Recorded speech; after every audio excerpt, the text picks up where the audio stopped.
Hello, everybody. Welcome to episode 3 of Middle Aged Metalhead. Now, for today's episode, I thought I'd do something a little different from the last two. So, instead of the listicles that I was doing, today we look at a band as a whole. One of my favorite bands, started out in the mid 80s and ended by the early 90s, really. I first heard them around 95, 96, absolutely fell in love with their fourth and final album, and over the years they've been one of those bands that came out of the American thrash scene that I always love going back to, and it's the kind of music that really never gets old. So I'm talking about Anacrusis from St. Louis, Missouri in the United States.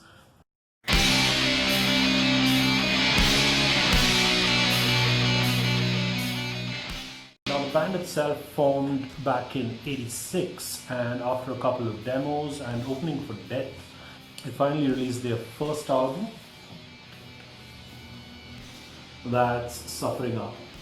And Metal Blade last year reissued all 4 of their albums on vinyl, nice gatefold and a nice matte finish to the cover as well.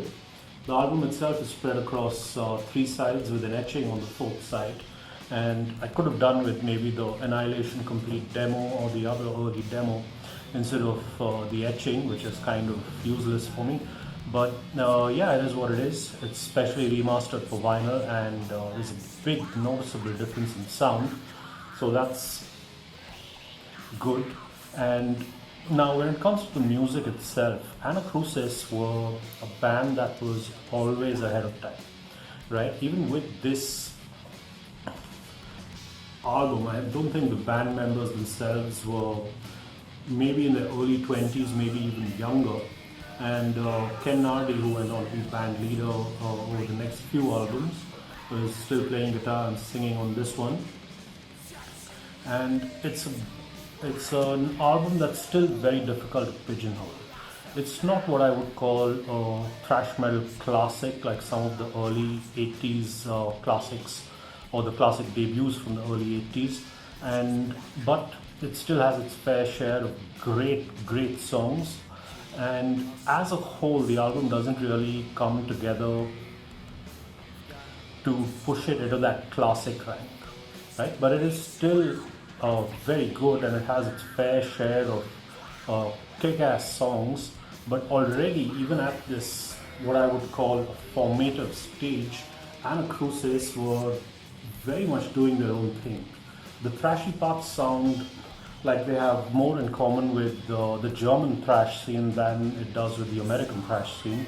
There's melodic heavy metal parts, there are these parts that in the 90s we would call it groove metal, but back then that term wasn't invented yet.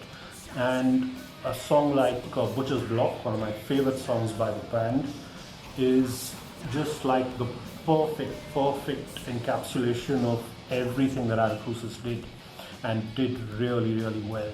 So Suffering Up, if you've never heard this band, get on it, seriously. If you have even the slightest interest in thrash metal, you need to be listening to Anacrusis, and you need to check out Suffering Up.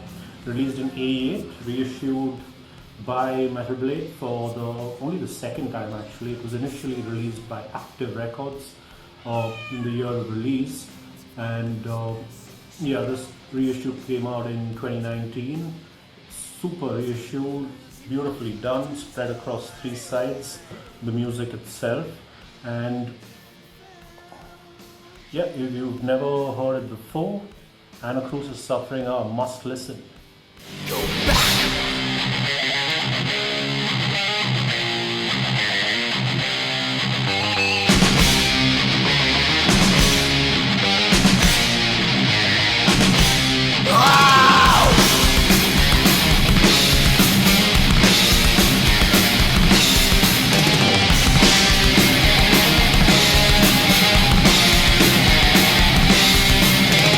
It's in our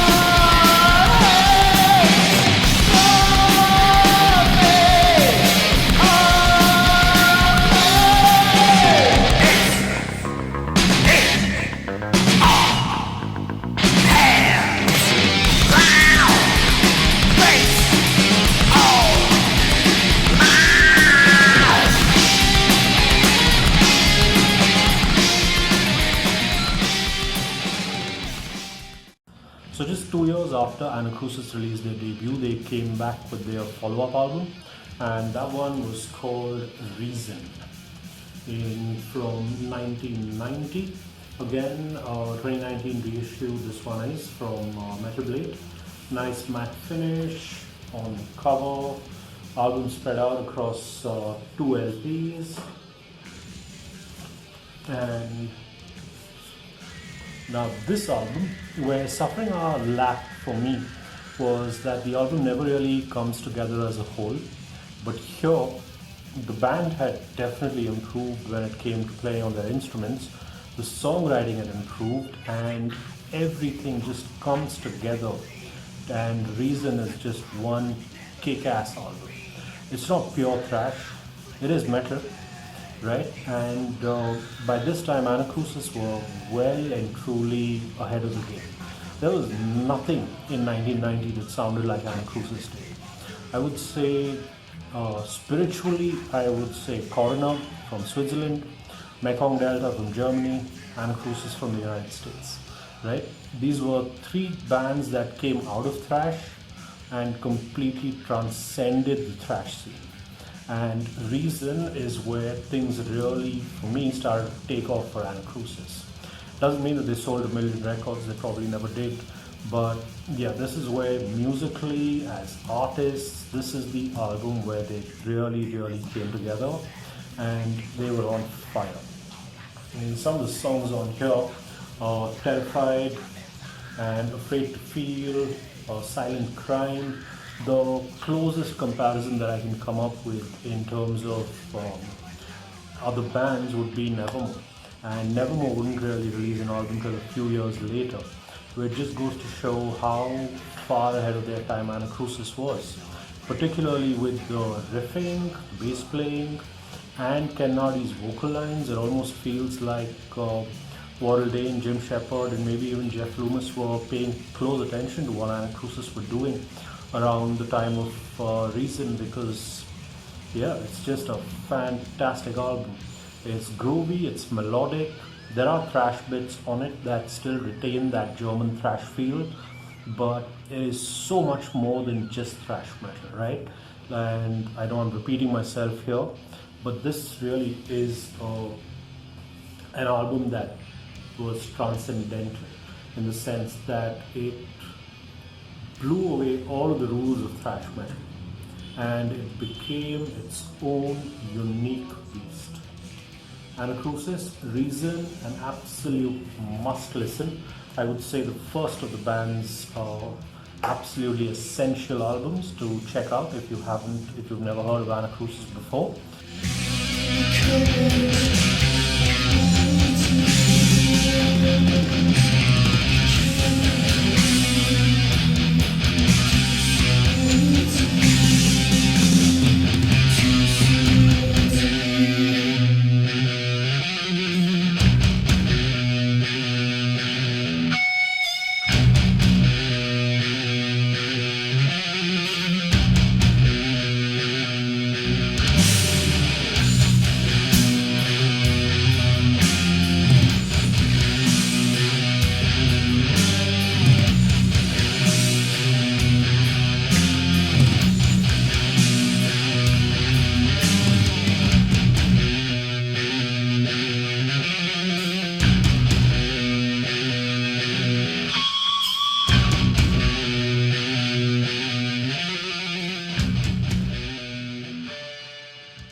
So then, just a year after Reason came the band's third album, and that was Mannequin Brush. Now, this one for me is, I wouldn't call it a transition, but it is further progression from the sound that they had on Reason. And it's also the first time where, for me, the influences from outside of metal started coming into their songwriting. The second song on the album, I Love the World, is a cover by the New Model Army. And apart from that, I might be completely off base here, but there's parts of this album that sound to me like Joy Division and a little bit of a post-punk feel, or maybe it's more of the emotion than the actual music that I'm talking about here, where I say that I get a post-punk feel from some bits on this album. But again, it is heavy metal for the most part, and it is thrashy. It's got grooves, it's got melody. Nadi continues to improve as a singer and evolve as a singer. And again, I would say, particularly on something like a song like Something Real and Dream Again, the closest comparison that I could come up with for this music is Nevermore. Not so much in that they sound like Nevermore, or that Nevermore sounds like Anacrusis, but the songwriting ideas feel quite similar, particularly with some of the vocal lines that Nadi has. It almost feels like Warrel Danish. Or actually, I mean, if you look at the chronology, you'd say that Warrel Dane sounds a little bit like Ken Nardi at times, not with his voice, but in how he sings, right? And yeah, another fantastic album. Again, a lovely reissue, lyrics this time in the gatefold, nice matte finish. I really like these matte finishes, I have to say. The glossy stuff sometimes can get a bit, I don't know, you can leave the fingerprints on it very easily. But yeah, Anacrusis, their third album, Mannequin Impressions. And if you're one of those people who's not particularly into metal but want to try out something on the heavier side of the spectrum, this is a fantastic album to start with. Really, really good stuff.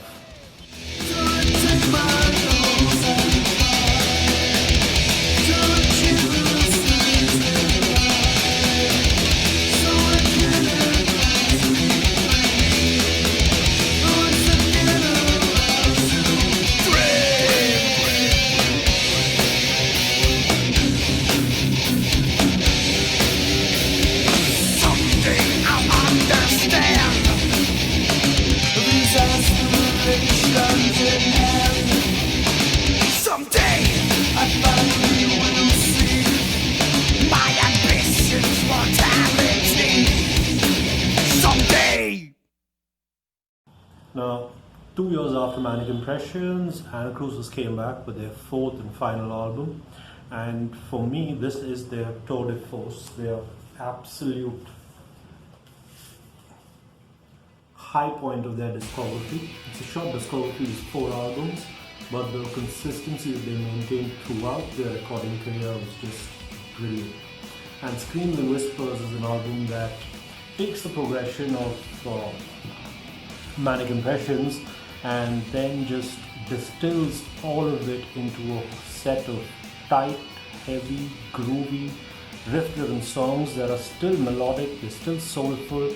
There's an emotional punch to these songs that really keeps them fresh. I mean, these guys were ahead of the curve in '93 when this album came out, and maybe that's the reason why in 2020, like 27 years later, Screams and Whispers still sounds like it could have been released yesterday. You know, that's how good this album is. When we're talking about the reissue itself, again, dedicated vinyl master, nice matte finish on the cover. The album itself is spread out across 2 discs and a gatefold. And the songs on here, I mean, there isn't anything, there is no weak point on this album, right? Right from Sound the Alarm all the way down to Brotherhood, and then you've got the remix version of Release on it, and it just is one of those albums that for the life of me I can't figure out why this wasn't huge. 1993, Pantera was out, so groove metal was already a thing. I think Burn My Eyes was out already as well, but then again, Anacrusis they weren't as dumb as either of those bands, to put it very, very crudely, if you will. You know, Pantera always had this slightly dumb feel to them, as did Machine Head with their riffs. But Anacrusis came across as being a bunch of clever guys. They knew how to write songs, they knew how to write great songs. Their lyrics stayed away from the beaten path of metal. Most of it had to do with existentialism than anything else. especially from the second album onwards. Their lyrics evolved with their music. Ken Nardi's vocals, whether he was singing clean, whether he was screeching, whether he was doing his thrash style, it was spot on. This Screams and Whispers is the distillation of the sound of the last two albums, right? There's still some influences that you can get from outside of metal, but here everything works. And Mannequin Impressions, I love the album, but it still has a few areas that make me go, huh, what, why? But nothing like that here. This is just tight, it's focused, and they're hitting the mark with every single one of these songs.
When you look back at Anacrusis, they're one of those bands that should have been way, way bigger than they were, right?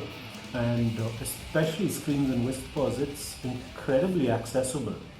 They're great musicians, they're excellent songwriting, the clean vocals are accessible, the grooves are catchy, there are choruses, if you will, or sort of choruses that kind of that are hooky, that can stick in your head, but for whatever reason, luck just didn't favor them. And after this album, the band broke up, and now they're back. They're playing live occasionally. Ken Nardi has a solo career as well, with a couple of albums out. And overall, one of those bands that really, if they never release new music again, I would be okay with that, because these 4 albums will last me for the rest of my life. So again, if you've never heard Anacrusis, check them out. Do yourselves a favor. Out of the 4 albums, you'll find at least one that you will love. And yeah, that's it from me. So once again, not to belabor the point, but go ahead and subscribe, ring the bell for notifications, comment, like, share, blah blah blah, and stay safe. Keep that mask on. We're not through this pandemic yet, so stay safe, keep playing that metal, be well.